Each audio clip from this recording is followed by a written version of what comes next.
Salut à tous, bienvenue sur le plateau de Gym Tonic, une nouvelle fois floué par des décisions arbitrales contraires. Les Aiglons sont revenus bredouilles du déplacement à Lyon et glissent à la 3e place du classement. Le président River s'est exprimé et depuis l'arbitrage français est dans la tourmente. Pour parler de tout ça avec moi, cette semaine, William Bercé. Salut Will. Salut Mika, bonjour à tous. Vivien Seller. Salut Vivien. Salut Mika, salut à tous. Et Antoine Delgoulet. Salut Antoine. Salut Mika, bonjour à tout le monde. Celui qui peut nous parler évidemment de cette crise de l'arbitrage français, c'est notre invité de cette semaine. Il est membre du COMEX, mais aussi président de la Commission fédérale des arbitres. Éric Borghini est avec nous sur ce plateau. Bonjour Éric. Bonjour Mika, bonjour à tous. Bon, on a beaucoup de questions à vous poser. Vous êtes pas mal exprimé dans les médias cette semaine, mais merci d'être sur le plateau également de Gym Tonic. On va en dire beaucoup sur ce qui se passe en ce moment dans l'arbitrage français. Au sommaire également donc de cette émission, faut-il supprimer le VAR, ça sera notre pour-contre de cette semaine. Le focus concernera cette fois Khéphren Thuram et ses performances en demi-teinte depuis le début de la saison. Nous évoquerons aussi bien sûr ce match contre Clermont dimanche à l'Alliance Riviera.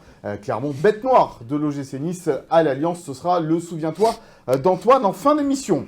On attaque ce Gym Tonic donc par cette défaite à Lyon, cette défaite polémique des Aiglons, 1-0 dans le Rhône. Will, tu étais au stade. On a tous vécu devant notre télévision ou ceux qui étaient au stade ce sentiment d'injustice sur cette rencontre. Nice a eu énormément d'occasions aussi malgré tout dans ce match. Il ne faut pas parler que de l'arbitrage sur cette rencontre, mais malgré tout, ça n'a pas aidé.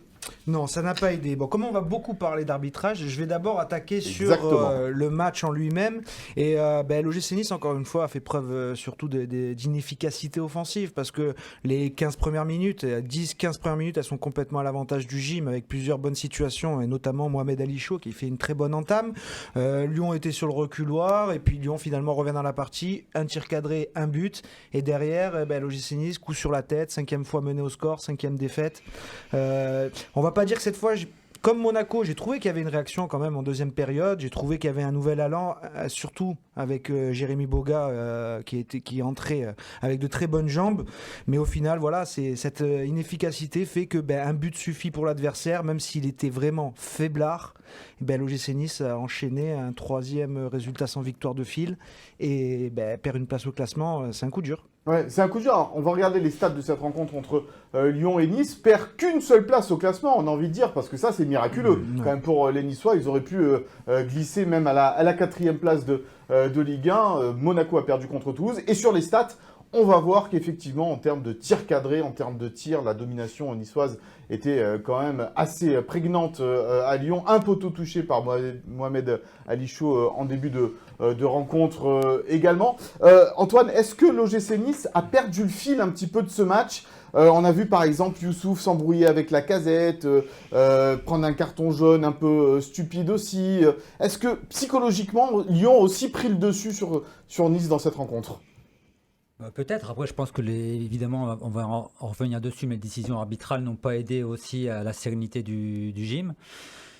Après, comme l'a dit William très justement, il y a eu vraiment un manque d'efficacité chez les Aiglons. Moi, je les ai trouvés plutôt bons. Personnellement, j'ai trouvé que notamment Bart sur le côté gauche, contre son club formateur, a été très bon. J'ai trouvé la défense sans Dante solide aussi. Non, je trouve pas qu'ils ont perdu le fil. Ils ont fait un match cohérent. Ils ont fait 20 bonnes premières minutes. Ils ont bien fini. Et certes, ils ont manqué d'efficacité et ils n'ont pas été aidés par la VAR. Toujours est-il, Vivien, que ça fait 1 point seulement en 3 matchs pour l'OGC Nice. On le disait, c'est presque un miracle qui reste sur le podium là pour l'instant, les Aiglons. Ouais, mais il y a pas mal d'équipes aussi qui alternent le bon et le moins bon, pas très loin d'ici, avec Monaco notamment. C'est d'une certaine façon la chance du gym, même si Nice est bien plus régulier que Monaco cette saison. Ce manque d'efficacité leur fait mal parce que dans les matchs, moi j'ai trouvé globalement que le match était moyen parce que l'entame était très bonne et les 10 dernières minutes sont vraiment emballées. Mais en deuxième mi-temps, quand Nice tenait le ballon, ça manquait un peu de décalage, de passes qui cassent les lignes, même si effectivement l'entrée de Boga a fait du bien. Il faut réussir à devenir plus régulier. On savait que Nice aurait des moments moins bien dans la saison.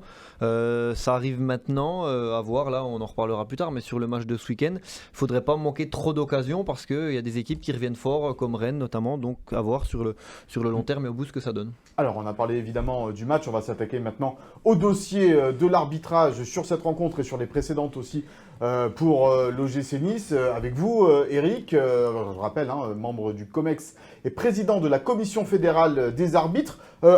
Pour bien cadrer le débat, qu'est-ce que la Commission fédérale des arbitres? Qu'est-ce que être président de cette commission? Bien, en effet, je préside cette commission depuis 12 ans maintenant. C'est la commission qui, au terme du statut de l'arbitrage, dirige l'arbitrage français sur notre territoire. C'est-à-dire que nous supervisons les 25 000 arbitres français, dont une quarantaine d'arbitres du secteur professionnel, Ligue 1, Ligue 2, un petit peu plus en comptant les assistants. Mais ce n'est qu'une toute petite partie de notre travail, puisque nous avons aussi tout ce qui concerne l'arbitrage féminin, avec d'ailleurs une directrice, Stéphanie Frappard, qui est la directrice de l'arbitrage féminin. Nous avons évidemment un gros secteur amateur avec Alain Sars, qui dirige le pôle amateur, et puis aussi un gros travail sur la formation, puisque le dossier que Anthony Gauthier a présenté au COMEX, il a présenté un dossier pour créer une formation à la française en matière d'arbitrage sur les 10 ans à venir, calquée sur le modèle de la DTN. Donc voilà, nous sommes en train de mettre tout ça en place. On va commencer. Et donc c'est tout ça que la commission des arbitres manage en quelque sorte. Bon. Alors on a vu qu'il y avait plusieurs, depuis la prise de parole du président River après la rencontre, plusieurs choses se sont passées dans l'entourage de l'arbitrage français. On va d'abord parler sur le match, parce que toi tu as eu Stéphane Lannoy qui s'occupe de l'arbitrage des clubs pro en Ligue 1 au téléphone cette semaine. Il y a eu un papier dans Nice Matin. Pour lui, il y a une véritable erreur d'arbitrage dans cette rencontre, c'est le penalty sur Lotomba. Oui, donc c'est le directeur technique de l'arbitrage français en charge du secteur professionnel. Il reconnaît, donc c'est pas que lui, c'est les arbitres, les décideurs de la commission d'arbitrage ont accordé le fait qu'au moins sur la situation de Lotomba, il y avait nécessité que le VAR intervienne et appelle Clément Turpin à revoir les images. Sur les autres situations, notamment le coup de coude de Caletassar sur Guessant, au préalable, ils estiment que le VAR aurait souligné une main de Guessant un peu en amont. Et pour la main de Cacré, pour eux, pas du tout. C'est une position complètement logique de Cacré, avec une déviation d'un partenaire qui prolonge le ballon sur sa main. Donc une main totalement involontaire pour ce point-là. Bon, voilà, ça c'est les décisions litigieuses de cette rencontre. Pourquoi Clément Turpin, président, n'a pas fait appel à la VAR ou la VAR n'a pas fait appel à Clément Turpin sur ces décisions-là? Oui, c'est plutôt la deuxième question qui se pose, parce que Clément Turpin, lui, en direct, sur le terrain, pour lui, il n'y a pas faute. Voilà. Donc, voilà. Et la question qui se pose, c'est en effet, pourquoi la VAR n'est pas intervenue? Je pense que la VAR a estimé que c'était de l'appréciation souveraine de l'arbitre et que ce n'était pas, dans l'esprit du VAR, de l'arbitre VAR, une décision clairement erronée. Et nous, évidemment, on a une position inverse. Ouais. Mais voilà. Mais il revoit les images quand même, là, tout de suite. Oui, je suis bien d'accord avec vous. Je peux soulever un point qui est très important. L'arbitre VAR de Lyon-Nice s'appelle M. Cyril Gringor. Qui est Cyril Gringor? Assistant pendant 15 ans de Clément Turpin. 2 Coupes du Monde avec M. Turpin. Est-ce que vous pensez qu'il va déjuger M. Turpin? Mais je ne suis pas sûr que Cyril était le VAR. Il n'était pas la VAR, l'assistant vidéo. Oui, c'est lui et avec Bray. Ah, voilà, c'est lui. Mais le VAR, c'est Bray. Et l'autre, c'est l'assistant du VAR. Donc il est, enfin, si je peux plus m'exprimer ainsi, un cran en dessous. Donc c'est Stéphane Bray, c'est lui qui aurait dû... Parce qu'en fait, si vous voulez, la VAR... Il entre en jeu quand le VAR revisionne des images. La VAR, lui, il continue à voir le match en direct au cas où il n'y aurait pas, pendant que le VAR regarde, réexamine les images, une autre faute, un autre problème. C'est à ça qui sert la VAR essentiellement. Hein. Donc là, ben, je ne peux pas vous dire, je ne l'ai pas eu Stéphane Bré au téléphone, mais je ne vois pas d'autre explication que pourquoi il n'envoie pas les images. Mais donc, Eric, on a quand même cette impression que les arbitres au VAR n'osent pas contredire M. Turpin. N'osent pas aller à son encontre, parce que là, la VAR, par exemple, contre Lyon, elle n'a jamais appelé une seule fois dans tout le match, alors qu'il y avait quand même 3 ou 4 situations quand même très litigieuses. Elle n'a jamais appelé M. Turpin. Après, quand on entend les propos de Jean-Pierre Rivière qui dit que Turpin est intouchable et tout ça, on a du mal à ne pas le croire quand même, parce que comme on dit que c'est l'arbitre numéro 1 français, le meilleur arbitre, etc. Mais bon, on a l'impression quand même que si ça donne cette impression-là. Est-ce qu'il est intouchable, Clément Turpin ? Bien entendu, Clément Turpin n'est pas intouchable. Clément Turpin n'est pas l'arbitre français numéro 1. L'arbitre français numéro 1, c'est François Le Texier. Il est passé numéro 2, Clément Turpin. Il a été longtemps numéro 1. Il a été très longtemps, et il reste l'arbitre français le plus capé. 2 Coupes du Monde, 2 Euros, arbitre régulièrement en Champions League, arbitre qui est demandé par les autres pays. Tout récemment, là, le 13 février, il a été demandé par les Émirats Arabes Unis pour venir arbitrer l'un des matchs phares de leur ligue professionnelle là-bas aux Émirats Arabes Unis. Donc, Clément Turpin reste quand même un monument de l'arbitrage français. Un monument en péril, président ? Non, pas du tout, pas un monument en péril, mais bon, il a aussi son âge. Hein. Il a 41 ans, Clément, on le voit toujours, on croit toujours que c'est un gamin qui vient d'arriver en Ligue 1, mais en fait, c'est un arbitre extrêmement expérimenté qui joue tout son rôle et représente la France dignement en Europe. Et seulement, comme tous les arbitres, il peut lui arriver d'être en méforme, de passer à côté. Ça a été le cas à Lyon-Nice. C'est un match sans. Et un match sans. Et puis, ça peut même arriver coup sur coup. Parce que c'est lui qui était le VAR à Nice-Monaco. Alors voilà, la question là que l'on va vous poser tout simplement, parce que la Commission fédérale des arbitres désigne aussi les arbitres sur les matchs. On est d'accord ? Alors, je vais vous expliquer le processus. C'est pas tout à fait ça. On les valide, mais on ne fait pas la désignation. Disons qu'à peu près un mois avant les matchs, le directeur technique délégué à l'arbitrage professionnel, donc Lannoy, et l'un de ses adjoints, il s'appelle Julien Niol, qui est le chef de projet pour les désignations professionnelles, prépare un projet de désignation. Ce projet, il est ensuite transmis à Anthony Gauthier, qui est le directeur général en quelque sorte, qui regarde si tout va bien, s'il n'y a pas d'observation à faire.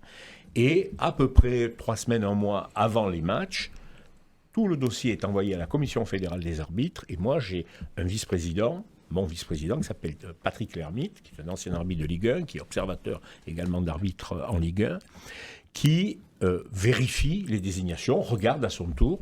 Et il peut lui arriver, 3 semaines, un mois avant, comme M. Delajode après Marseille-Monaco. Voilà. Donc ça, c'était la semaine même du match. Attention, ça c'est encore autre chose. Oui. Là, il peut lui arriver 3 semaines avant, 3 semaines avant, de changer une désignation. De Mais dire, là, non. dans la semaine avant, est-ce que c'est possible ? Alors, ça a été le cas. Dans la semaine avant, c'est Lannoy. C'est plus nous. D'accord. C'est lui qui décide, par exemple, et ça, depuis le début de la saison, il a mis ça en place, il a dit, on va faire comme à l'UEFA. Quand un arbitre loupe un match, il se loupe dans un match, on lui enlève la désignation d'après. Sauf si c'est M. Turpin. Alors, parce on va rappeler, c'est à lui qu'il faut poser la question. On va rappeler que M. Turpin, je lui ai posé la question. C'est l'arbitre VAR de Nice-Monaco qui prend la décision d'expulser Dante sur un carton rouge que l'on a qualifié tous à peu près ici de sévère. Donc la question que l'on se pose, c'est comment qu'un arbitre qui a pris déjà une décision litigieuse contre l'OGC Nice la semaine auparavant, arbitre l'OGC Nice la semaine d'après. Voilà, c'est la question toute simple. Oui. Cette question, moi je suis un petit peu, comment dirais-je, pas gêné, mais c'est pas de ma compétence. Ça, c'est quelque chose qui est purement de l'ordre du management technique du C'est groupe. M. Lannoy qui a pris cette décision. C'est Lannoy qui était habilité, s'il l'avait Il aurait pu, estimé. il l'a pas fait. Voilà. Je lui ai posé la question, puisque je l'ai eu au téléphone, et il a refusé de répondre à cet angle-là, parce qu'il m'a dit que son appel était simplement sur un projecteur technique. En fait, une description technique des différents points polémiques. Donc, il n'a pas voulu répondre à cette question. En revanche, j'ai échangé avec quelques personnes de la fédération qui, eux, en off, confirment aujourd'hui qu'ils regrettent la désignation, que c'était une erreur. Ils reconnaissent que désigner Clément Turpin dans la foulée de Nice-Monaco était une erreur. Et là, par contre, où moi j'aimerais souligner une erreur, c'est celle de l'OGC Nice. De ne pas monter au créneau. Qui n'a rien dit après le Nice-Monaco. Alors que, après Marseille-Monaco, l'ASM a écrit une lettre, s'est exprimé, et M. Delageau a été enlevé d'une désignation d'un match qui ne les concernait pas pourtant. Mais on en revient à ce que disait tout à l'heure M. Borghini, quand un arbitre se loupe, il est sanctionné. Mais comme M. Turpin, personne n'a soulevé le fait qu'il s'était complètement trompé sur le derby, et bien il est resté sur le match suivant. Donc là, c'est la faute de l'OGC Nice. Autre question, Président. Comment un arbitre né à 8 km de Lyon peut-il arbitrer un match de Lyon? Alors, ça, c'est la question que tout le monde s'est posée aussi. Oui, non, mais ça c'est vraiment, c'est une légende urbaine d'imaginer que Turpin est supporter de Lyon. J'ai lu ça sur les réseaux sociaux, qu'il aurait soi-disant fait une interview en disant j'ai toujours été de tout petit supporter de Lyon. C'est fake news. Ouais. Il est resté 5 minutes à Oullins, à la maternité, et après ils sont partis vivre avec ses parents en Bourgogne-Franche-Comté. Donc ça c'est vraiment non, ça n'a strictement rien à voir. Enfin bon, franchement, il est arbitre de la Ligue de Bourgogne-Franche-Comté, pour nous dans nos listings. Oui. Voilà, donc il pourrait peut-être pas arbitrer Sochaux. Ouais. Mais il peut parfaitement arbitrer. Tant mieux pour toi, Vivien est supporter de Sochaux. Ah d'accord. mais comment M. Benelage alors le président du club des supporters de Sochaux, qui est un journaliste. C'est un grand club. Non mais tout à fait. Il a failli mourir. Alors comment M. Benelage, qui est de la ligne par contre Clermont-Auvergne, arbitre Nice-Clermont ce week-end? Oui, parce que pour des raisons technique de désignation, le COMEX a autorisé la Commission fédérale des arbitres à ne plus exiger la neutralité parfaite au niveau des origines géographiques des ligues des arbitres. Mais pour deux raisons. La première, c'est parce que par définition, un arbitre, il est intègre, il est honnête. Il y a pas, si on est arbitre, on est un juge sportif, il n'y a aucun arbitre, et je dirais Turpin en tête, qui va aller arbitrer un match en disant je veux faire perdre une équipe et je veux faire gagner une autre. Ça n'existe pas. Je sais que ça peut être dans la tête de certains fans, mais ça c'est complètement une vue de l'esprit.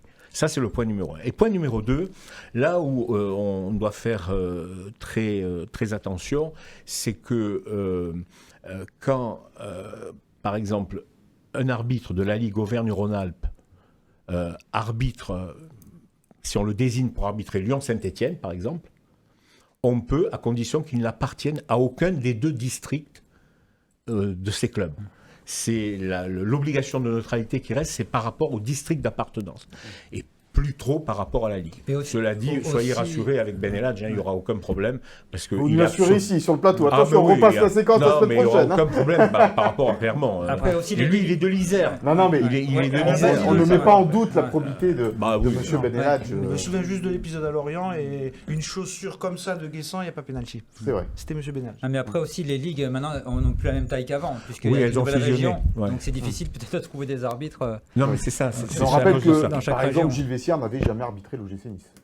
Ah non, mais Colombo non plus. Hein. Et Claude Colombo. Et Bruno Coué non plus. Donc ça a changé aujourd'hui dans le mode de désignation des arbitres. Mais en revanche, il a pu arbitrer Marseille. Oui, mais c'est le district, Eric a dit. Donc là, c'est pas... Je voulais juste finir pour parler de M. Turpin. J'entends tout ce que dit M. Borghini par rapport à son passé. Mais le problème avec M. Turpin, c'est pas son arbitrage, c'est sa personnalité. En fait, ce qui est insupportable avec cet arbitre, c'est qu'on ne peut pas lui parler. Il n'y a pas de pédagogie, il n'y a pas d'échange, il n'y a pas de communication. Et en fait, il l'a fait 2 fois. Après, dans le derby, il appelle Monsieur Vatelier, qui avait très bien arbitré jusque-là, il lui fait changer sa décision, parce que quand c'est Monsieur Chopin qui t'appelle, tu es obligé de changer ta décision, il lui fait perdre le fil de match. Derrière, il n'y a pas d'explication. Et à Lyon, il fait n'importe quoi, et à la fin du match, il ne veut pas s'expliquer. Et ça aussi, en off, la fédération le regrette. Elle aurait aimé que Clément Turpin s'explique à la fin du match. Alors, on en vient à attends, un projet, quand même effectivement. une petite précision, c'est que en fait, il s'est expliqué après le match avec Jean-Pierre River. Publiquement, je parle. Ah non, pas publiquement, dans le vestiaire. Voilà. Mais ils auraient souhaité qu'il le fasse. Pourquoi aujourd'hui les arbitres, à de très rares cas, ne s'expriment pas devant les journalistes en conférence de presse, par exemple, après les matchs, comme le font les entraîneurs, comme les font les joueurs, pour expliquer des décisions qui ont été litigieuses? Est-ce qu'on n'y gagnerait pas en clarté, enfin, et on n'éteindrait pas un petit peu toutes ces polémiques? Alors, probablement. Les arbitres, ce qu'il faut savoir, c'est que aujourd'hui, ils sont autorisés à parler. S'ils ne parlent pas à la presse, c'est parce que eux ne le veulent pas. C'est pas nous les instances. Avant, c'est nous qui leur interdisions de parler. Aujourd'hui, ils peuvent parler. On les a d'ailleurs formés pour ça. Il n'y a pas de problème. C'est comme vous disiez, certains arbitres le font. Maintenant, je crois que là, il y a encore du travail à faire sur la communication de crise. Ouais. Parce que il faut quand même se mettre dans la peau d'un arbitre qui vient de faire 90 minutes d'un match difficile où il y a eu des décisions polémiques. On lui demande, après le match, dans le temps médiatique, dans le temps des journalistes, de venir en zone mixte ou en bord de terrain pour venir s'expliquer. On va lui mettre les images qui démontrent qu'il s'est planté. Et on va lui dire, bon ben alors, voilà, expliquez-nous. Bon, il peut reconnaître qu'il s'est planté. Oui, il est humain, après tout. Je suis d'accord, mais c'est compliqué. C'est quand même le rôle de tous les acteurs du football. Vous allez prendre un gardien de but qui vient de faire une grosse bévue, il va être devant les médias, on va lui dire, regarde la boulette que tu as fait. Un attaquant qui rate un but immanquable. Planté dans sa compo, pareil. Exactement. En fait, il est un acteur mais un arbitre, c'est un acteur, c'est vrai, mais c'est pas comme un joueur. Moi, je me mets aussi dans la peau du club. Alors, il faut les protéger parce que, je reprends l'image, ce sont des juges sportifs. Il va devoir ensuite arbitrer d'autres matchs. Donc, c'est exactement comme un juge au tribunal qui prend une décision qui va être cassée par la cour d'appel. Et puis, est-ce qu'on revient voir le juge de première instance pour dire, oh, la cour d'appel, elle vous a réformé. Alors, qu'est-ce que vous avez fait en première instance, tout ça? Là, c'est l'avocat qui parle. Oui, non, mais c'est vrai que c'est un peu gênant. Et je me mets aussi moi dans la peau du club victime. Le type, ils sont déjà frustrés, ils ont perdu le match. Voilà, comme ça, 1-0, la décision qui fait la différence dans le match. Et en plus, l'arbitre, il vient nous dire qu'il s'est planté. Alors, moi, je pense qu'au contraire, ça atténue la frustration. Moi, c'est ce que je disais à M. Lannoy au téléphone, c'est que j'appréciais cette initiative de la part des arbitres, parce que c'est vrai que de suite, ça calme quand même une certaine frustration. On a le droit, l'erreur est humaine. C'est pas un arbitre qui fait toujours des erreurs, les joueurs le font. Même nous-mêmes, les journalistes, on écrit des fois des conneries. Je suis le premier à le reconnaître. Ça arrive. Par contre, quand on le reconnaît, ça calme tout de suite. Alors bien sûr, le GC Nice a perdu 3 points, ça c'est fini, on ne reviendra pas dessus. Mais le fait que l'arbitre reconnaisse qu'il s'est trompé, de suite, on dit bon, voilà, on n'est pas fou. C'est quelque chose qu'il faut mûrir et qu'il faut probablement... ça aussi, c'est comme la sonorisation. Alors, ça va dans le sens de l'histoire. Ça va dans le sens de l'histoire. Un beau jour, les arbitres s'exprimeront après les matchs. Bon match, mauvais match, mais voilà, ils parleront aux médias. Et c'est vrai que... Est-ce que la plupart seraient favorables à s'exprimer? Des retours que vous pouvez avoir, j'en connais. Certains oui, et certains sont réticents parce que vous savez, c'est une très vieille culture. Non mais Turpin, toujours pareil. Moi, je le connais depuis tellement longtemps et je l'apprécie depuis tellement longtemps. C'est pas vrai qu'il est arrogant, c'est pas vrai qu'il est comme ça. C'est un garçon formidable. Dans sa ligue, il est directeur technique régional de l'arbitrage en Bourgogne-Franche-Comté. Il arbitre bénévolement des tournois dans les clubs amateurs. Il est très très proche de tout ce football amateur dont il contribue à former les arbitres amateurs qui vont les arbitrer. C'est beaucoup des procès d'intention qu'on lui fait. Alors après, c'est vrai que là, dans ce cas-là, il n'a pas voulu parler parce que Jean-Pierre a été un peu vif, un peu frustré, ce qu'on comprend. Ouais. Donc il y a eu un premier contact un peu... donc, virulent. Après, est-ce que Jean-Pierre River doit aller sur le terrain à la rencontre de M. Turpin dès la fin de la rencontre? Est-ce que ça ne peut pas se régler dans les vestiaires? C'est aussi la question que l'on peut se poser. On se la pose. Voilà. Et moi, je peux juste te dire que Jean-Pierre River a été très bon.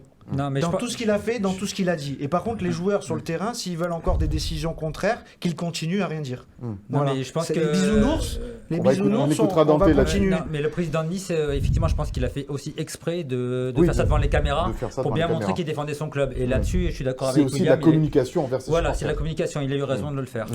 Mais il a été quand même très correct. Voilà, il n'a pas exactement. insulté l'arbitre. C'est pour ça que j'ai dit qu'il a été très bon. Pas Parce que suspendu, Jean- président. Ah, ça, je ne sais pas. Ça, c'est Manquait plus que ça. ça, c'est la commission de Ah, discipline. c'est possible, c'est possible. De toute façon, il restera en tribune. Oui, mais bon, il n'a pas de casier. Non, parce non. que ça ne s'est jamais Mais- produit. Et d'ailleurs, Mais- ça a eu un impact, ça aussi, à la 3F, parce qu'ils ont été surpris que Que ce Jean-Pierre soit lui qui Rivière, le fasse. que Jean-Pierre River Bien agisse sûr. comme ça, parce que de leur propre aveu, on n'est pas habitué à ce que Jean-Pierre River fasse ça. Il est dans les Jean-Michel instances en Aulas, plus. évidemment que oui, mais Jean-Pierre River faire ça, ça a fait notamment plus d'écho encore au sein de la 3F. Sur la sonorisation des arbitres, c'est l'UEFA la FIFA qui a validé cette semaine la volonté de la France de sonoriser les arbitres, alors d'abord de D1 féminine, je crois, cette saison, et peut-être dès l'année prochaine, Président, ils vont pouvoir expliquer les décisions qu'ils ont prises par rapport à l'arbitrage vidéo, c'est cela? C'est ça. C'est-à-dire que nous, dès que Gauthier a été nommé directeur, donc au mois de janvier, on a écrit tout de suite, Diallo a écrit tout de suite à la FIFA pour dire, nous les Français, on souhaiterait à titre expérimental pouvoir sonoriser de A à Z tous les matchs. Et nous, les arbitres, on y était très favorables. Et je suis témoin, je peux affirmer, parce que moi, quand je vais voir un match, je suis à Paris, j'ai l'oreillette. Donc j'entends les conversations entre l'arbitre, ses assistants, le 4e arbitre et la VAR. Je peux vous certifier que ça change tout. D'abord, contrairement à ce qu'on pourrait penser, les joueurs, l'immense majorité des joueurs, est d'une correction avec les arbitres. Oui, ils demandent des explications, mais toujours de manière très correcte. Oui, après, ils savent qu'ils vont se faire avoir un carton aussi. 2, les arbitres expliquent leurs décisions aux joueurs. 3, parfois les arbitres s'excusent auprès des joueurs. Non, monsieur Dante, excusez-moi, c'est moi, j'ai fait trop vite, vous avez raison, voilà. Ça, moi je l'entends dans les... Donc il n'y a que le public en fait qui Il n'y n'est a pas au que le courant de public tout ça. qui Non, mais n'entend ça, pas. Eric, c'est assez récent par contre qu'ils expliquent aux joueurs et qu'ils s'excusent. Non, C'est assez récent. Non, ça a toujours été. Ça a toujours été, mais seulement personne, c'était confidentiel. C'était entre le joueur et l'arbitre. Personne n'entendait. Là, aujourd'hui, avec les oreillettes, ne serait-ce que moi, j'entends tout ça. Et donc, c'est très positif. Et puis, je vais vous dire, moi qui suis un ancien arbitre, qui les préside depuis 12 ans, qui connaît un petit peu le règlement, dans la tribune, parfois, l'arbitre ici, je dis, mais qu'est-ce qu'il a sifflé Et là, il donne l'explication. Et là, je comprends. Et je dis, oui, d'accord, c'est ça, ok. Donc, je me dis que si demain, le public et les téléspectateurs pouvaient avoir accès à cette information, ça serait évidemment formidable et ça permettrait de bien comprendre, la décision de l'arbitre. Mais comme ça nous a été présenté, on a l'impression qu'elle va être un petit peu partielle dans un premier temps. Là, dans un premier temps, ça va être réduit parce que la FIFA avance, comme vous le savez, à petits pas. Pourquoi ? Parce que la FIFA, c'est le football mondial. Tous les pays ne sont pas à égalité sur le plan technologique, sur le plan... Bon. Et il faut la VAR. Pour la sonorisation, il faut d'abord la VAR. Et la VAR, ça coûte une fortune. Bon. Donc, et c'est pour ça que la FIFA avance petit à petit. Mais nous, on a été choisis comme une nation test, à notre demande. Ce qui va se passer, c'est que chaque fois que l'arbitre VAR envoie des images à l'arbitre de terrain, ce qu'on appelle, nous, dans notre langage, une OFR, et que l'arbitre va visionner en bord de terrain les images, une fois qu'il aura pris sa décision... Il l'expliquera. Il l'expliquera. Il branche les micros, et là, il explique sa décision. Ça commence comme ça. Donc, c'est un petit pas pour... sur le plan de la sonorisation, mais c'est un pas de géant pour nous, pour la France, parce que on commence par ça. Alors, on pourrait le voir avant la saison prochaine, parce qu'on l'a dit en D1 féminine, mais est-ce que ça pourrait se faire avant ça ? Alors, pour la D1 féminine, pour les playoffs et pour la finale de la Coupe de France féminine, il y aura ce système, sauf si les terrains sur lesquels vont se jouer les matchs ne peuvent pas techniquement être équipés de la VAR. Mais alors, en Ligue 1, on ne peut pas faire ça en cours de saison, parce qu'on ne peut pas modifier un règlement en cours de saison. En revanche, nous, on est partisans dès le début de la saison prochaine, de le mettre en œuvre. Et on a transmis le dossier à la Ligue professionnelle, parce qu'il faut quand même qu'ils soient d'accord. C'est les clubs qui sont d'abord concernés. Je pense que l'immense majorité des clubs sera favorable à cette expérimentation. Et nous, on est prêts, dès le début de la saison prochaine, à le mettre en œuvre. Je vais vous montrer une déclaration chez nos confrères de l'équipe cette semaine que vous avez certainement lu. Président, une déclaration d'un arbitre anonyme sur ce qui se passe aujourd'hui entre Monsieur Lannoy et les arbitres de Ligue 1. Aujourd'hui, on ne sait plus comment arbitrer. Un jour, il faut arbitrer noir et le lendemain blanc. Ce n'est pas possible de continuer comme ça. Si les arbitres font les conneries qu'ils font, c'est notamment parce que c'est hallucinant ce que l'on entend en stage. La ligne technique est complètement noyée. Elle fluctue au cours de la saison. Notre quotidien, ce sont des débriefings qui sont faits en fonction du nom de l'arbitre, des arbitres plus ou moins protégés, des situations où on dit que l'on peut tricher plus ou moins avec le VAR pour protéger la décision du collègue, notamment sur les hors-jeux. Les exemples sont multiples. Ça, c'est une déclaration anonyme d'un arbitre de Ligue 1. Y a-t-il aujourd'hui un maître à bord au sein de l'arbitrage des clubs pro? Puisque Stéphane Lannoy est assez décrié, il y aurait une guéguerre avec Anthony Gauthier déjà. Alors, comme je vous le disais en marge de l'émission, la semaine dernière, jeudi dernier, il y a eu un COMEX. En marge de ce COMEX, il y a eu une réunion du comité arbitrage du COMEX qui a procédé à l'audition d'Anthony Gauthier. Et tout a été mis sur la table. Toutes les problématiques ont été mises sur la table. Et maintenant, c'est Philippe Diallo qui doit prendre ou non une décision concernant Stéphane Lannoy. Est-ce qu'on continue avec Stéphane Lannoy? Voilà, est-ce qu'on continue ou non? Donc, pour le moment, c'est le président. Moi, je ne suis pas... Il est défendu par des clubs de Ligue 1, par des présidents de clubs de Ligue 1. Oui, pour il est défendu par des présidents de clubs de Ligue 1. Olivier Létang en particulier, qui s'adresse souvent à lui. Donc, oui. Est-ce que c'est normal, ça aussi? Écoutez, moi, je me garderais bien d'entrer dans une polémique avec le football professionnel et avec les présidents de clubs qui, globalement, soutiennent quand même l'arbitrage. C'est-à-dire que chaque fois qu'on a eu besoin de moyens, parce que c'est eux qui financent, c'est eux qui financent la Goal Line Technology, c'est eux qui financent la VAR, c'est eux qui financent la professionnalisation des arbitres. Bon, donc je serais, moi, le président des arbitres, malvenu à critiquer les clubs pro. Bon, après, il est un fait certain que l'arbitrage est un sujet fédéral, que la réglementation de la FIFA est extrêmement stricte. Elle demande que les ligues professionnelles ne mettent pas les doigts, n'approchent pas de l'arbitrage pour des questions d'impartialité, de neutralité, et que donc ça demande une certaine obligation de réserve de la part des présidents de clubs qui peuvent par ailleurs connaître Pierre-Paul Jacques qui est aux affaires, parce que ça fait des années qu'ils sont dans le circuit et que finalement les gens finissent par se connaître. Bon, ce qui ne veut pas dire que naturellement il y a des malversations, des tricheries ou des interventions. Mais bon, c'est fort les mots quand même. Les mots on sont peut très forts. s'arranger avec le VAR, tricher si l'on veut. C'est quand même grave qu'un arbitre de Ligue 1 dise ça. Est-ce que vous allez trouver la taupe ou pas? Je pense surtout que ça traduit l'exaspération et la frustration des arbitres de Ligue 1. Ouais. Je vous dis, actuellement, on est dans une situation où l'entraîneur a perdu son vestiaire. Donc Stéphane Lannoy a perdu ses arbitres. Il a perdu ses arbitres. Et donc, si vous voulez, il y a beaucoup de frustration, de ressentiment. Voilà. Et c'est ce qui vous dit, c'est exactement ce que je vous expliquais sur la ligne technique. Ils ont le sentiment, c'est ce qu'ils m'ont dit. Donc moi je sais pas, parce que moi je n'y suis pas. Moi je les laisse travailler. Mais vous confirmez qu'il y a Mais il y a ce problème, c'est-à-dire que d'un rassemblement à l'autre, les arbitres sont rassemblés à Clairefontaine à peu près toutes les 3 semaines, en cellule technique de travail. Et ce qu'ils me disent, c'est que d'une séance à l'autre, la ligne technique change. C'est-à-dire que dans une situation donnée, l'instant T, on va dire, voilà, il y a péno, carton rouge, et 3 semaines après, on va dire, ah ben non, là, en fait, c'est un carton jaune, et puis il n'y a plus péno, il faut laisser jouer. Donc ça navigue un peu à vue, quoi. Et donc eux sont perdus. Ils sont perdus, et bon, voilà. Il faut mettre un peu d'ordre dans tout ça, quoi. Voilà, exactement. Bon. On va continuer de parler de l'arbitrage, c'est un long dossier effectivement, mais on a la chance d'avoir Eric Borghini sur ce plateau pour nous en parler. On va parler dans l'indiscret d'une réunion qui s'est tenue entre l'OGC Nice et les arbitres.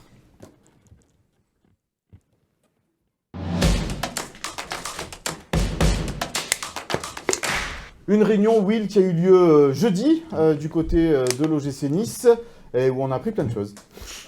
On a appris plein de choses, pas nous. Non, mais mais l'OGC Nice, les joueurs, les dirigeants. Ce qu'on en ressort, c'est une réunion très instructive, très intéressante. Où, Qui participait pour le casting un peu donc, de cette réunion? Il y avait les dirigeants, Francesco Farioli, et je crois qu'il y avait quelques joueurs aussi. Mais, voilà. Et Stéphane Lannoy. Et Stéphane Lannoy.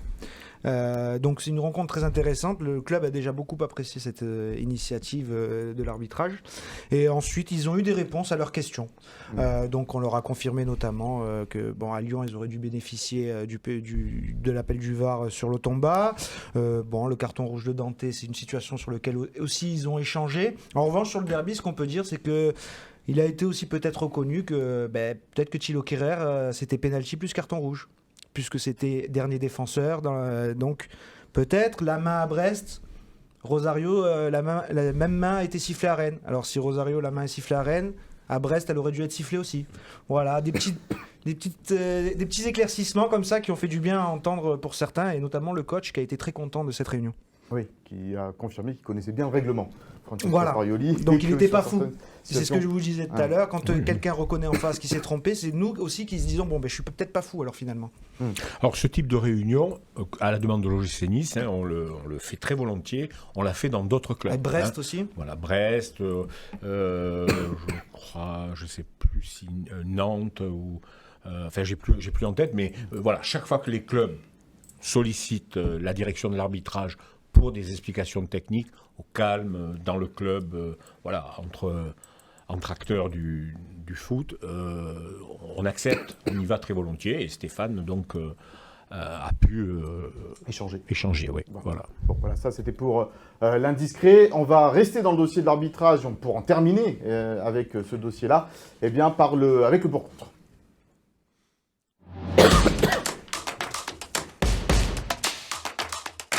La question elle est simple, comme l'a demandé le président de Brest, faut-il supprimer l'arbitrage vidéo? Faut-il supprimer le VAR qui a été mis en place il n'y a pas si longtemps que ça finalement? On va commencer par celui qui est pour. Oui. Alors je vais commencer en faisant un petit coucou à Philippe Camps et une petite dédicace en lui disant qu'il a raison avec Michel Platini. Michel Platini voyait tout sur le terrain, il voit aussi quand il n'est plus sur le terrain. Et c'était le principal opposant à la vidéo. Et je lui donne entièrement raison aujourd'hui parce qu'en fait, le football n'est pas du tout un sport qui se prête aux images. C'est un sport où des décisions ne sont non binaires. C'est pas là il y a cette décision à prendre ou pas, c'est pas clair. Un hors-jeu, on va avec les images pouvoir siffler un hors-jeu au millimètre près, ce qui est terriblement frustrant sur un terrain qui fait 150 mètres.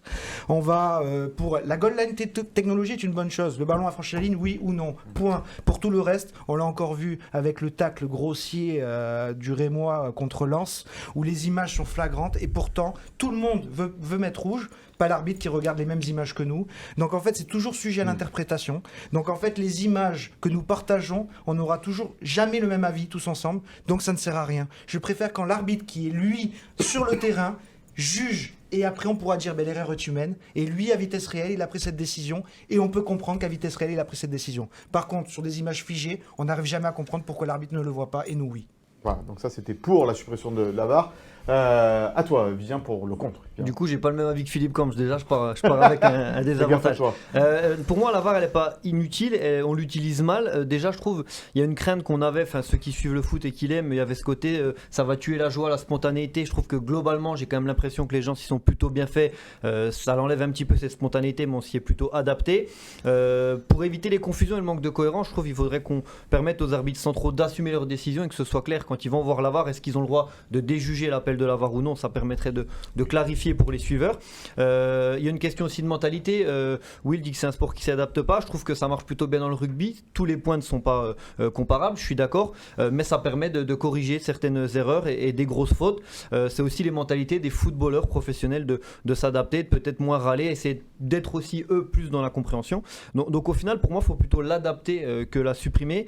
Pourquoi ne pas réduire le champ d'action? Et ça, Will en a un petit peu peut parler, à la goal line technologie et au hors-jeu. C'est des choses plutôt binaires pour le coup. Quitte à parfois, alors c'est un avis personnel, mais louper des grosses fautes peut-être en direct, le moins possible j'espère de la part des arbitres, et sanctionner derrière avec la commission de discipline si un gros tacle a été loupé. Comme ça existait déjà. Voilà, ça n'empêche pas de mettre 2 ou 3 matchs si ça a été une faute dangereuse.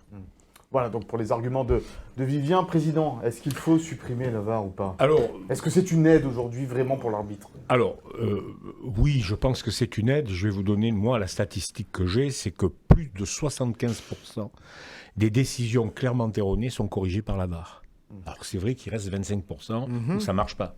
Mais il y a quand même eu une valeur ajoutée, une plus-value en termes d'équité, parce qu'il y a au moins 75% des décisions clairement erronées, lesquelles sont en diminution, c'est-à-dire que quand on regarde une saison sur l'autre, il y a toujours des erreurs, mais moins qu'avant, en direct live, il y en a moins. Et sur ces erreurs un peu moins nombreuses que les saisons passées, il y a quand même 75%, grosso modo, de décisions clairement erronées qui sont corrigées. Donc, elle a quand même, à ce niveau-là, une utilité. C'est la raison pour laquelle les clubs ne veulent pas, majoritairement, ils ne veulent pas la supprimer. Maintenant, là où je suis d'accord avec vous, c'est qu'on doit améliorer le système. Et, par exemple, moi, je serais partisan de donner la possibilité aux arbitres. Par exemple, dans la situation suivante, on est dans le temps additionnel, 95 minutes, on est 0-0 ou 1-1, l'arbitre siffle un péno. Donc, il siffle la décision qui va faire le match. Même si l'arbitre est sûr de lui, il est sûr d'avoir pris la bonne décision, il faudrait qu'il puisse avoir la possibilité d'aller quand même confirmer aux images, parce que vis-à-vis de tout le monde, vis-à-vis du club qui subit le pénalty, vis-à-vis du public, vis-à-vis de tout le monde, il peut y avoir un petit ressentiment. Voilà, et c'est mieux. Ça, c'est un exemple. Pareil en début de match. On l'a vécu à Nice. Ah, et le carton rouge de Le Todibo. carton rouge, voilà. Dans un cas comme ça, même si l'arbitre, moi j'ai parlé avec cet arbitre, il est sûr de lui, il affirme que les 4 conditions pour siffler un doxo, cette faute pour mettre le carton rouge, étaient réunies. Dans ce cas-là, on est au début du match, ça veut dire qu'il y a une des deux équipes qui va jouer à 10 pendant tout le match. Mais on y va voir. On s'en fout que ce ne soit pas une décision clairement erronée, puisque l'arbitre est sûr de lui, etc. Dans ce cas-là, on va voir. Donc, il y a des petites choses comme ça qui peuvent être intéressantes d'expérimenter. Puis, il y en a une autre. C'est, comme au tennis, donner la possibilité... Des challenges. C'est ça qu'il faut. Alors, un de chaque côté, pour commencer. Voilà, une fois dans le match. Ça, je suis... D'accord. Oui, parce que alors attends, on va expliquer. Le challenge, c'est l'entraîneur qui va dire attention, monsieur l'arbitre, je pense que vous êtes trompé. Est-ce que vous pouvez J'exige que vous allez voir la vidéo. Allez voir la vidéo, comme ça existe au basket, comme ça existe dans plein de... Parce que justement, avec le VAR, en fait, tu es toujours dépendant du VAR. C'est toujours lui qui va décider si l'action est revue ou pas. Pourquoi on ne peut pas le mettre en place, ça? Parce que vous imaginez bien que ça ne dépend pas de nous. Évidemment. Ça dépend de l'IFAB, de la FIFA. L'IFAB, c'est celui qui fait les lois du jeu. Voilà, qui statue sur les lois du jeu, qui s'impose à la FIFA et à nous. Donc, évidemment que c'est très très long de faire évoluer les choses. Il y a une volonté de la France, la demande ça aujourd'hui ou pas encore? Non, on ne l'a pas encore formulé, mais voilà, c'est en cours de... À l'usage, on voit bien que il y a des petites améliorations qu'on pourrait tenter pour voir si ça marche ou pas. Mais ça va ralentir le jeu, par contre. Ah oui, bien sûr. Ça va déjà ralenti. Et juste par rapport aux chiffres que M. Lanois aussi m'avait donné, c'est 75% d'erreurs corrigées. Moi, j'ai 2 problèmes. D'abord, il en reste 25%. Ça en fait et c'est de ça qu'on parlera toujours. Ça en fait 1 sur 4, donc c'est déjà un peu trop. Et surtout, on compte pas les fautes qui ont été provoquées par le VAR. Je pense au carton rouge de Dante. C'est le VAR qui met le carton rouge à Dante, alors que sur le terrain, l'arbitre ne l'avait pas mis. Donc là, c'est une erreur que fait le VAR, et pas corrigée par le VAR. Donc, et ce chiffre, on l'a pas. Donc il y a aussi des erreurs que le VAR provoque. Alors il va peut-être y avoir une amélioration, j'allais dire, naturelle de la VAR, parce qu'à partir de la saison prochaine, il y aura la VAR en Ligue 2. Ce qui veut dire que nous sommes en train de former des arbitres pour être VAR en Ligue 2, ce qui veut dire aussi que les arbitres VAR vont être classés, évalués, classés, et que comme pour les arbitres terrain, il y aura des montées et des descentes. Ok. À la fin de chaque année, il y a un arbitre ou deux qui est rétrogradé en Ligue 2 et un ou deux qui montent. Là, ça va être pareil. Donc, je pense que ça va être de nature à comment dirais-je, motiver les arbitres pour être encore plus précis, encore plus justes. Totalement indépendants les uns des autres, qui pourraient se déjuger facilement, un arbitre VAR qui pourrait déjuger facilement un arbitre de terrain sans craindre que, eh bien, il soit lui aussi mal noté ou chose comme ça. Alors, c'est pas possible ça déjà, il faut savoir que, contrairement à ce qui se passait les saisons précédentes, un arbitre central qui est corrigé par la VAR n'est plus systématiquement impacté. Ouais. Oui, Il est impacté si lui-même, par exemple, il était mal placé alors qu'il aurait dû être bien placé. Donc il n'a pas vu et on a été obligé de lui envoyer les images. Le cas de M. Turpin à Lyon. Voilà. Non, mais Turpin a été impacté. La note de M. Turpin a été... Je sais que ça vous fait plaisir. Ça vous fait plaisir, William, mais non, mais c'est pas contre M. Turpin, c'est que quand on fait une erreur, il faut être impacté, comme tout le monde. Ça, c'est sûr, parce que nous, derrière, c'est notre travail à nous, commission des arbitres, et avec nos observateurs. Il n'arbitre pas ce week-end, M. Turpin. Il puni. Donc, peut-être bénévolement, du coup, de ce que nous a dit M. Et un arbitre qui est désigné au VAR, c'est pas une sanction. Ah non, pas du tout. Voilà. D'abord, il y en a qui ne font que VAR. Ouais. Et puis après, il y a aussi des arbitres du champ qui... C'est la FIFA qui nous l'impose. Parce qu'on aurait pu imaginer 2 corps d'arbitres séparés, que VAR et que... Mais là, je crains que ça crée vraiment la guerre entre les arbitres VAR et les arbitres terrain. Donc, là, il y aurait une indépendance. Comme la gendarmerie et la police. Oui, mais il y aurait une indépendance. Ils seraient indépendants les uns des autres. Ils vont se faire la guerre après. Vaut mieux que les 2 camps soient mêlés. Vaut mieux. Voilà. On a tout dit, je pense, sur le dossier de l'arbitrage. On a tout dit en attendant dimanche. En attendant dimanche. Pour vous qu'il n'y ait pas un nouvel Mais pas de procès d'intention, loin de nous. J'avais quand même une question la dernière, à poser à Eric. Alors déjà, pourquoi notamment a-t-on abandonné une solution qui marchait quand même plutôt pas mal à l'époque, notamment dans les mains dans la surface, dans les fautes volontaires ou involontaires, c'est le coup franc indirect dans la surface. Pourquoi on ne garde pas quand même ce système, cette faute qui pourrait résoudre justement quand on a une hésitation sur une main volontaire, involontaire, des fois le bras détaché. Pourquoi on a supprimé ça et pourquoi ne le remettrons plus? On l'a jamais supprimé, ça n'a jamais existé. Ça, c'était peut-être quand tu jouais en district et que tu avais un arbitre de district qui faisait une faute technique d'arbitrage. Parce que c'est impossible. Voilà. Les mains, c'est où il y a coup franc direct ou penalty, où il n'y a rien. Mais il n'y a pas un coup franc indirect. Sur les mains, je reconnais que c'est extrêmement compliqué. Moi, à mon époque, c'était beaucoup plus simple. Mais on pourrait mettre ça sur les mains involontaires, etc. On pourrait mettre un coup franc indirect. Au moins, parce que hop, ça coupe la trajectoire du ballon. On va l'appeler la proposition d'El Goulet. Voilà, il faut la faire remonter jusque là-haut. Je sais pas, qu'est-ce que tu j'aime bien comme l'idée de M. Wenger qui disait pour le hors-jeu, tant que l'attaquant a une partie du corps en commun avec le défenseur, il n'y a pas hors-jeu. Mais tu auras encore des gens qui diront à la volontaire ça aurait dû être penalty, et d'autres qui diront à la volontaire t'enlèveras jamais quand même. Oui, parce qu'on a beau dire sur Lyon-Nice la main de Cacré, même si c'est un joueur qui touche avant. Mais elle va vers le but. Il va vers le but, il est comme ça, Cacré. Donc ça empêche le ballon d'aller vers le but. Donc, et j'ai une dernière question à poser à Eric, parce que... T'avais dit une, hein? Mais 2. Tu triches. Parce que il avait dit 2, je l'ai entendu. Parce que Eric, les gens, toi tu en parles facilement, librement, parce que c'est ton domaine, mais il y a beaucoup de gens qui ne connaissent pas la différence entre le VAR et la VAR. Non mais c'est vrai. Alors le VAR, c'est un fleuve qui passe. C'est un fleuve, c'est un département, mais justement on a eu cette question. C'est un film. Alors parce que des fois tu as évoqué le VAR, des fois tu as évoqué la VAR. Alors que ça soit bien clair pour tout le monde, si tu pouvais l'expliciter. En fait, c'est la vidéo assistance à l'arbitrage. C'est la VAR.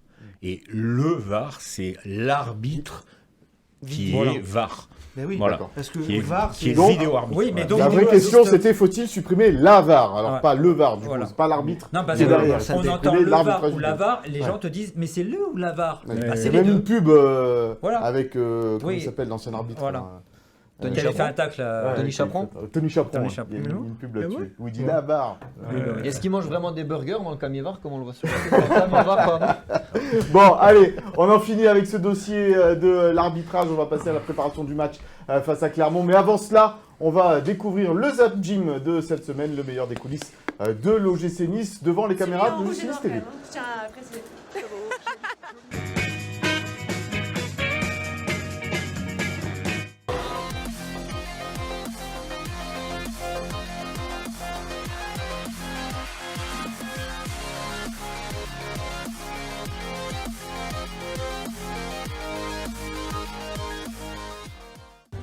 Près de 100 matchs sous le maillot rouge et noir, intenable sur son aile avec des crochets et des centres millimétrés et des buts d'anthologie qui ont fait chavirer les supporters rouges et noirs. Un tonnerre d'applaudissements, mesdames, messieurs, pour Anthony Mounier.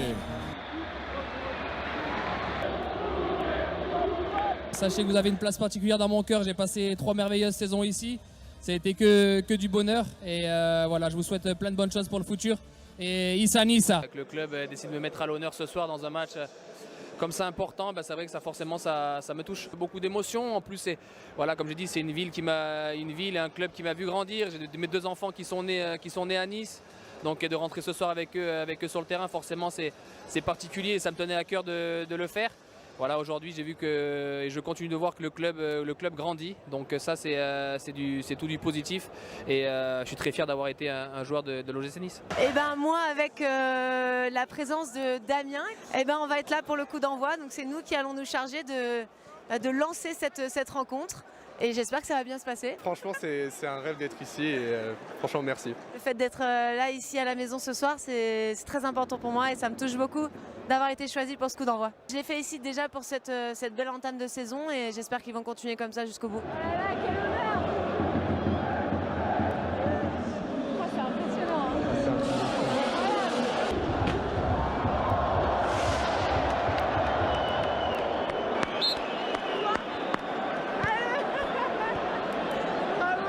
Allez les aiglons. Allez le gym, hein. Voilà, Alizé Cornet, la tenniswoman qui avait donné le coup d'envoi fictif de la rencontre entre Nice et Monaco. Ce match ne sera pas fictif, c'est la rencontre entre Nice et Clermont Foot. On va regarder le classement de cette Ligue 1 parce que c'est vrai que, il a évolué un tout petit peu ce classement de la Ligue 1 avec Nice qui est 3e dorénavant. On verra peut-être pas le classement de cette fois, mais on peut vous dire que Nice est 3e de cette Ligue 1, passé par Brest, du coup, qui est toujours là. C'est incroyable cette équipe de Brest, le Brest d'Éric Roy, oui. Qu'on embrasse et qu'on lui, à un moment, il va falloir perdre 2-3 matchs quand même pour laisser l'OGC Nice sur le podium. Et de Les Melou, hein, qui a assommé l'OM à la dernière minute, et sans son but, on sera encore 2e. Ouais, effectivement. Mais ce match face à Clermont, alors cette équipe de Clermont, mon cher Vivien, elle est comment là en ce moment? Clermont, c'est une seule victoire sur les 11 derniers matchs de Ligue 1 contre Nantes, donc c'est quand même pas fameux. 22 buts encaissés sur la période, 2e pire équipe de Ligue 1 à l'extérieur avec 9 points pris seulement. Devant l'OM. Hein, c'est vrai. Et c'est aussi l'équipe de Ligue 1 qui subit le plus de tirs par match, donc c'est dire qu'elle s'expose quand même pas mal. Et son meilleur buteur, Nicholson, n'a marqué que 4 buts. C'est pas. Jack J'étais pas prêt. C'est pas la folie. Après 4 buts, c'est autant que Guessant et Laborde. On sait que le gym, Mofi en a 6, je crois, n'a pas non plus un buteur comme Mbappé. Mais voilà, 4 buts marqués. À voir. Mais pour le gym, a priori, ça peut être une proie facile, si je peux parler comme ça. Mais Antoine, il va te dire tout à l'heure. Il va te dire dans le souviens-toi. T'es pas habitué, toi. Les matchs face à Clermont.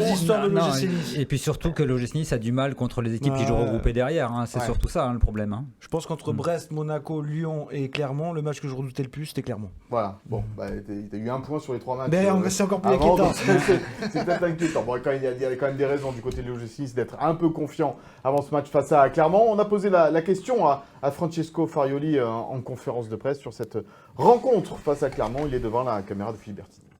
Difficile lo è, questo è un dato statistico. Alors oui, c'est un match difficile, ça c'est un fait statistiquement. La statistique, ça vaut ce que ça vaut. Nous, on analyse le match dans le contexte d'aujourd'hui, les complexités de ce match. Je me souviens du match aller où on avait eu énormément d'occasions et ça avait été très dur de ramener ces 3 points. Eux vont préparer un match qui va être fondamental pour eux, mais il le sera surtout pour nous aussi. Donc on a tous l'envie de retrouver un résultat et de poursuivre notre rêve européen. C'est un rêve pour l'équipe, pour le club, pour le staff et pour les supporters aussi, de retrouver une Coupe d'Europe. Donc dimanche, on aura besoin d'arriver à ce match avec les meilleures conditions physiques et mentales, de faire un grand match, de gagner en continuité et de marquer des points. Mentale e fisica migliore possibile perché, ripeto, abbiamo bisogno di fare una grande partita, di dare continuità di prestazioni, ma soprattutto di tornare a fare dei punti. Voilà, faire un grand match face à Clermont pour Francesco Farioli. On va voir ce que cela va donner, évidemment, avec un acteur de cette rencontre qui doit se réveiller. C'est le focus de cette semaine, il concerne Khéphren Thuram.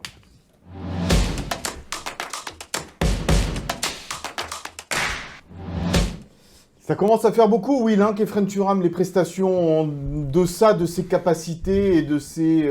voilà, encore à Lyon, il n'a pas été dans un grand soir après une rentrée un peu difficile. C'était face à Monaco aussi. Bon, on attend mieux de Khéphren Thuram, clairement. Ouais, on attend mieux. Après, moi, j'aurais pas titré, faut se réveiller. Ouais, j'ai voulu un peu titiller le garçon. S'il nous regarde, ça peut peut-être je pense qu'il est assez titillé parce que je pense qu'en fait, actuellement, vraiment, Khéphren, il est dans une phase mentale très compliquée. Enfin bon. Ouais, mais parce que moi, je trouve qu'il y a une action assez symbolique à Lyon. C'est quand il réussit ce raid, sa spécialité. Tous les matchs. Ouais, mais et trouve-moi un autre joueur qui l'a fait. Je suis d'accord. Donc, elle est géniale. Par contre, au bout, il force. Non, mais il force. Il veut marquer. Il veut sa stat. Et donc, en fait, il joue pas juste. Il déjoue. Alors qu'il a Mohamed Ali Chaud qui est super bien décalé à droite et qui était chaud en plus, son mauvais jeu de mots. Mais il lui décalait, je pense que peut-être ça faisait but. Et voilà, il avait sa passe D. Mais il a cherché à être décisif, lui d'abord. Et c'est là que je pense que vraiment... J'ai eu un peu des échos de son retour sur Nice et tout. Il était dans un état lamentable. Parce que Khéphren Thuram, il est comme ça. C'est pas du tout le garçon qui se dit bon, je m'en fous. Finalement, j'ai pas été si mauvais. Non, il est vraiment conscient d'avoir raté son match à Lyon et il était vraiment très déçu de lui-même. Il a revu le match dans la foulée tout de suite. Il a revu les actions. Il s'en est beaucoup voulu de tout ce qu'il a fait. Et c'est pour ça que je le défendrai toujours. C'est parce qu'il a un mental vraiment de champion. Mais en ce moment... il est dans le dur. Il est dans le dur. On va voir les stats de Khéphren Thuram cette saison, toute compétition confondue sous les couleurs de l'OGC Nice, avec toujours cette stat, 0 but et 0 passe décisive pour lui pour l'instant. Moi, ce qui m'inquiète un petit peu plus, c'est seulement 50% de duels gagnés quand même, Antoine. Dans un match, quand on est milieu de terrain, qu'on gagne que 50% des duels, c'est pas beaucoup. Ouais, mais il gagne 50% des duels parce qu'aussi il prend des risques. Il prend des risques aussi en perforant les lignes. Donc moi, c'est pas quelque chose qui me choque. Après, je pense qu'effectivement, ça joue plus dans la tête. Je pense que l'équipe de France, il est peut-être allé un peu trop tôt. L'Euro, ça le travaille sûrement un peu. On lui a dit tu vas y aller. Voilà. Il a eu une blessure qui l'a peut-être un peu freiné aussi. Et bon, je pense que mentalement, il est un peu dans le dur. La dernière fois que je suis venu ici, il y a un mois, on avait le même débat. Il y avait le même débat, ces stats n'ont pas avancé. Donc 0 but, 0 passe décisive. Il a été un petit peu blessé. Il était un petit peu blessé. Et je trouve que bon, il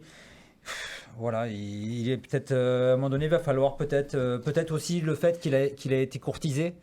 Peut-être que mentalement, ça a un peu joué.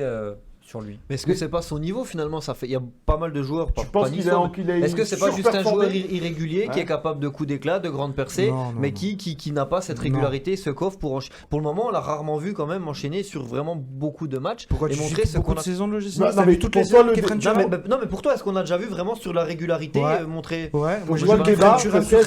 Excellent. Est-ce que Khéphren Thuram serait surcoté? En gros, c'est ça le débat. Pas forcément surcoté, mais un joueur irrégulier finalement dont on attend peut-être trop, sans dire qu'on en attend peut-être trop de lui finalement. Non, il peut encore progresser, mais à l'heure actuelle. Non, mais parce qu'on en parle, on dirait qu'il a 28 ans, que c'est un joueur confirmé. Non, à l'heure actuelle, est-ce que c'est pas un joueur qui est au niveau mais est-ce que le système Farioli est un système qui lui convient? Ça aussi, c'est une bonne question que l'on peut se poser. Peut-être qu'il était bien plus à l'aise. Je suis pas sûr parce que quand il a joué en sentinelle même sous Farioli, il a été excellent. Oui. Donc je suis pas sûr que c'est une histoire. Enfin, il était très bon. Ouais. Il a été très bon. Oui, il a été très bon. Il a pas de stats, mais il est très bon. Et je trouve que cette année, il est même meilleur que les autres années défensivement. Alors ça suffit pas parce qu'il faut les deux facettes. Mais je trouve que déjà là-dessus, il y a au moins un axe d'évolution par rapport au Khéphren qu'on connaît. Par contre, on retrouve plus le Khéphren percutant décisif. Ça oui.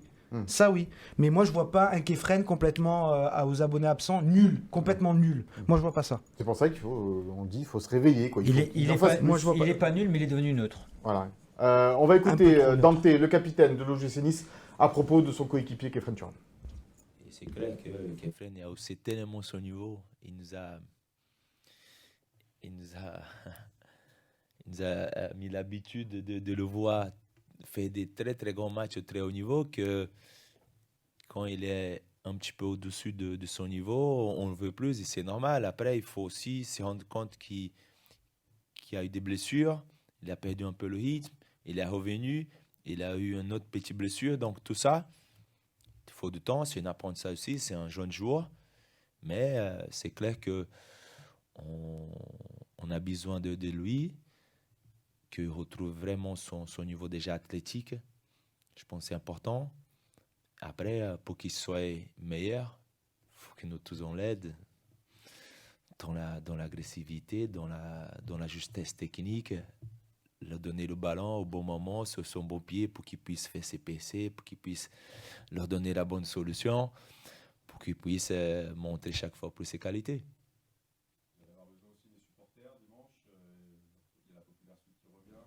Voilà donc pour Dante qui s'exprime à propos de Khéphren Thuram. On a fait glisser un petit peu l'interview de Dante. On parlait donc de Khéphren Thuram, possible sélectionnable olympique.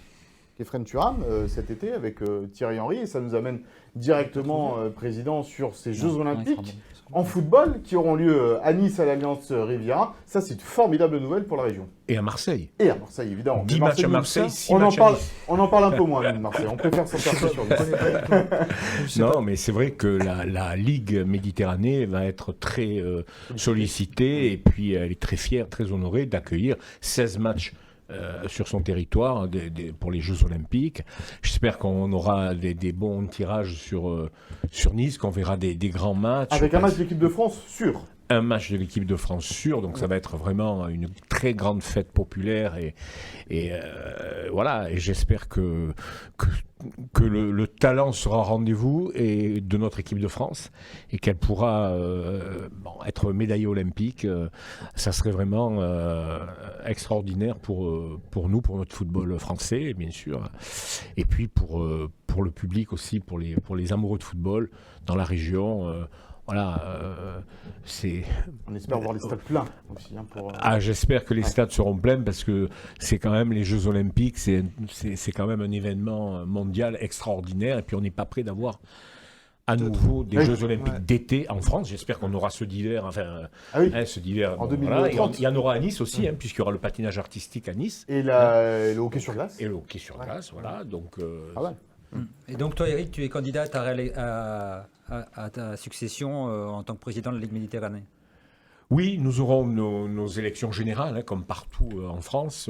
Alors nous, en Méditerranée, ça sera le 5 octobre. Et a priori, oui, je briguerai mon 3e et dernier mandat. Donc voilà, j'espère... des mandats de 4 ans? Ce sont des mandats de 4 ans. Voilà, j'espère que j'aurai la confiance des clubs et la confiance de mes collègues des districts pour finir le travail. Tu sais qu'on a une très très grosse opération qui est la construction d'un campus, c'est-à-dire sur le même site, le siège de la Ligue, le pôle espoir masculin, le pôle espoir féminin, le pôle santé. Où ça ? À Aix-en-Provence, à Ventabronne très précisément. Et notre IR2F, l'Institut régional de formation du football, donc avec plein de terrains de foot, des terrains de padel, des terrains de futsal. Enfin, ça va être sur un même site, quelque chose de formidable. Et on est en train de travailler à ce projet que j'aimerais bien voir sortir de terre au milieu du prochain mandat. Voilà. Avec un mot aussi peut-être pour le football amateur et parfois cette violence qui gangrène aussi parfois ce football amateur. On sait que voilà, c'est aussi un des chevaux de bataille de votre gouvernance. Tout à fait. La lutte contre les violences, les incivilités dans le football, c'est une lutte constante, même si je reconnais que sur le territoire de la Méditerranée, on est un petit peu plus épargné que dans d'autres régions de France. Malgré des incidents graves à Menton. Malgré les incidents graves qu'on a eus récemment avec l'étoile de Menton et au stade à la Louvette, à Nice. À Érabédian, on va la chercher le nom du stade, Érabédian. Bon, ça c'est vraiment très très regrettable. Mais bon. Et il faut surtout passer le message que ce que l'on dit là, nous, sur les arbitres, sur l'arbitrage, il faut protéger les arbitres amateurs également. Parce qu'il ne doit pas y avoir de répercussions de ce qui se passe sur les week-ends, sur les terrains de Ligue 1 où les arbitres sont parfois malmenés. Et y compris, là, on l'a fait un petit peu aussi sur le plateau, il faut absolument qu'il n'y ait aucun rapport avec ce qui se passe dans le monde amateur aussi, pour les arbitres, il faut protéger tous les arbitres.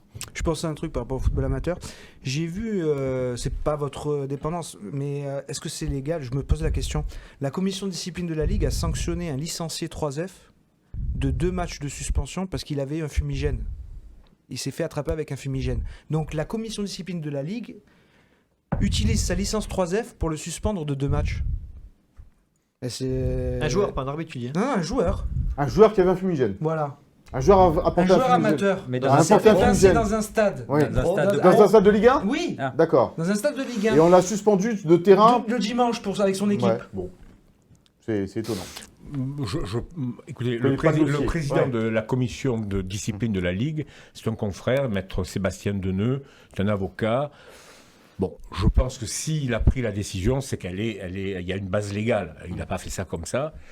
Mais non, c'est sûr que non seulement le code du sport, hein, mais le code pénal aussi interdit d'avoir des objets pouvant être dangereux dans le stade, tout ça. Donc voilà, je pense qu'il doit y avoir le fondement juridique pour prendre cette sanction. Ce qu'il faut savoir, c'est que les fumigènes, c'est vrai, ça met l'ambiance, je reconnais, mais c'est très très très dangereux. Ça peut être effectivement assez très dangereux. On va finir sur ce Nice-Clermont. Oui, là on va faire la compo probable parce qu'il y a des absents. Allez, c'est parti.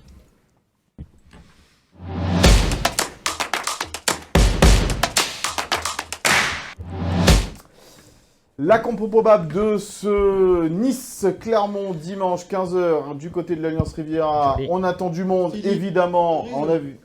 On a vu toute cette semaine les tweetos influenceurs de l'OGC Nice appelés à venir comme ça au stade dimanche. Ça a été très bien relayé. On en est déjà à plus de 20 000 spectateurs pour ce match-là. C'est tristouné. On espère un petit peu plus. Allez. Et il y a la Populaire Sud qui viendra demain aussi à donner rendez-vous à 16h demain. Et qui a prévu un grand tifo pour la rencontre de dimanche. La compo. Donc la compo, Marcin Bulka, ça va pas bouger. Ah, vous êtes toujours pas Rosier? Non, parce que Lotomba garde la confiance du coach. Et il y a eu pénalty sur lui.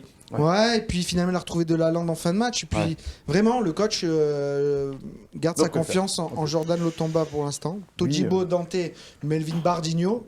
Toujours super match, très bon pour son retour à Lyon, c'est pas toujours très simple de retourner dans son club formateur. Et il a vraiment été très très bon encore une fois. Et milieu de terrain, c'est là qu'il va y avoir un petit turnover puisque Morgan Sanson, on l'a appris à la conférence de presse, était touché au genou. Et ça peut être, un peu plus long que juste ce week-end. Le coach n'a pas trop voulu en dire, mais on sentait pas une grande confiance sur la suite. Il peut y avoir une absence longue durée. Youssouf qui purgera un match de suspension à Toulouse. Sera bien là en sentinelle, et donc Hicham Boudaoui qui n'était pas là à Lyon pour blessé au pied sera de retour et devrait donc s'associer à Kefren Turam en relayeur.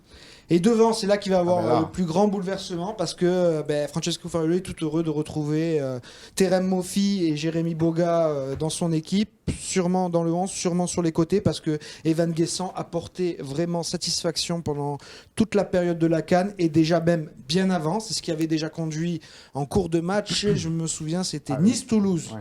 C'est là que Francesco Farioli a mis pour la première fois Terem Moffi. D'abord Nice-Toulouse, il a fait en cours de match, et après Lens, il était blessé, Moffi. Ah oui, c'est ça. Et il est même rentré en pointe. Ah non, il est rentré sur le côté, puisqu'il y a une superbe action à la fin du match. Je trouve que voilà, c'est le plus beau trio d'attaque de l'OGC Nice, parce que vraiment, Evan Guessant est le meilleur avant-centre de ce groupe, meilleur que Terem Moffi dans le jeu de haut but. Et par contre, Moffi, sur le couloir droit, il a plus d'espace que dans l'axe, et il sait bien en profiter. Peut-être meilleur finisseur quand même, Terem Moffi, qu'Evan Guessant. C'est une certitude. Par contre, Evan Guessant, dans le poids qu'il pèse sur la défense, il est bien meilleur. Et Jérémy Boga qui fait une entrée à Lyon encore très convaincante et que j'espère mettra encore le feu contre Clermont. Malgré un très bon match de Mohamed Ali Chaud quand même qu'il faut souligner. Ouais, mais c'est super sub. Ouais. Oui, il peut rentrer en cours de match effectivement Mohamed Ali Chaud pour pourquoi pas forcer un peu plus la décision. On vous le disait tout à l'heure, c'est jamais facile de jouer contre Clermont à l'Alliance Riviera. Eh bien, c'est le souviens-toi de cette semaine.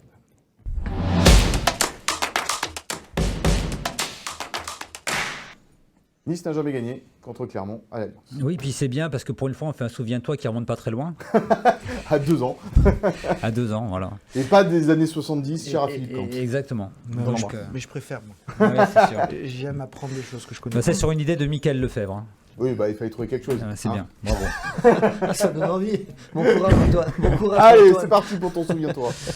Alors, c'est pas compliqué, puisque Clermont donc, est remonté il y a 2 ans. Donc, il y a eu 2 matchs à l'Alliance Riviera entre Nice et Clermont, et pour 2 défaites. Donc, la première, c'était le 6 février 2022. On va peut-être voir le but. Il n'y a eu qu'un seul but. C'est un but donc de Rachani. Est-ce que c'est bien ça, à la 77e minute? Voilà, alors les Niçois étaient 3e avant ce match. Clermont luttait pour le maintien. C'est la même chose. Et voilà. Et comme toujours, tu avais relancé une équipe à la Goudie. Et voilà. Et donc pourtant, Nice n'avait quasiment pas vu. C'était le Nice de Galtier, n'avait pas vu le jour ce jour-là. Clermont avait dominé tout le match et s'était imposé fort logiquement 1-0. Voilà, ouais, donc. Bilal Brahimi qui venait d'arriver. On a vu sur oui, c'est peut-être pour ça en fait que ça n'allait pas. Oh, le pauvre. La balle perdue pour Bilal. Allez. Non, mais c'était Christophe Galtier qui avait perdu tous ses repères au niveau du coaching. Oui. Voilà. Et donc le deuxième match, donc deuxième défaite. Alors là, donc c'était le 23 avril de l'an dernier, donc qui était seulement quelques jours après l'élimination. Contre Bâle, voilà. Alors là, on voit une superbe relance de Schmeichel, comme vous avez pu le voir, et donc qui finit par un but de Cham. La finition est belle quand même. Ouais. Voilà, donc alors là, c'était un match. Nice était 9e avant le match et Clermont 11e, donc c'était un match. Sur une très bonne série, l'équipe de Didier Digard était. Ouais, enfin, elle venait de perdre contre Bâle, donc elle avait un coup au casque et donc ça lui a fait mal à la tête. Là, on voit un super travail quand même de Buonanni qui va frapper. Donc, et ça vient sur le poteau. Et là, Laborde qui marquait encore à l'époque. Et qui donc. Dans le jeu, et qui marque, qui égalise. Mais comme les Niçois étaient quand même. Et puis là, il n'y avait personne, alors que 3 jours avant, il y avait 35 000 personnes. Et personne dans les tribunes. Et les Niçois ont craqué encore sur la fin, en toute fin de match, sur un but de Kawi. Et il n'a même pas célébré. Il venait de rentrer en jeu, non je crois. Ouais. Voilà, il venait juste de rentrer en jeu, effectivement, et donc 2 matchs, 2 défaites. Voilà. Bon. Après, on peut juste rappeler aussi que ça va être le retour de Andy Pelmar, qui était déjà de retour avec Bâle l'année dernière, qui nous a battus. Donc, le retour de Andy Pelmar qui joue à Clermont, retour de Pascal Gastien pour les anciens, l'ancien joueur de Nice qui avait joué. Effectivement. Qui avait joué dans les début des années 90 à Nice, et puis. J'ai appris sur le site de l'OGC Nice que le gardien Maxime Dupé avait été prêté à Clermont par Nantes, et que Gaëtan Laborde avait aussi joué à Clermont. Oula, voilà, et prêté une année par Bordeaux. Ça fait beaucoup de liens entre ces 2 équipes. On va voir si.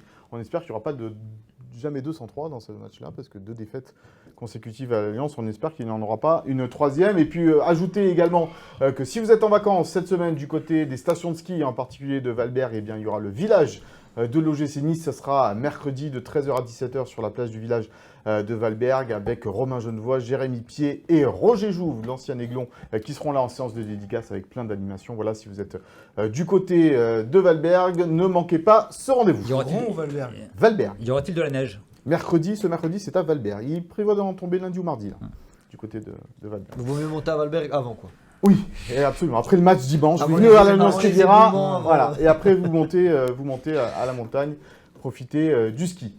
Président, merci beaucoup d'avoir été avec nous. Merci à vous de m'avoir invité. Et merci d'avoir répondu à toutes nos questions. Ça n'a pas été facile parfois, mais vous avez fait le job de très belle manière. Messieurs, merci à vous. C'était un petit show aujourd'hui, mais on aime ça aussi sur ce plateau. Merci à Sophie Doncé, Chloé Voargar, Franck Fernandez et Philippe Bertini à la préparation et à la réalisation de cette émission. On se retrouve la semaine prochaine. En attendant, passez un très bon week-end et une bonne semaine. Bye bye.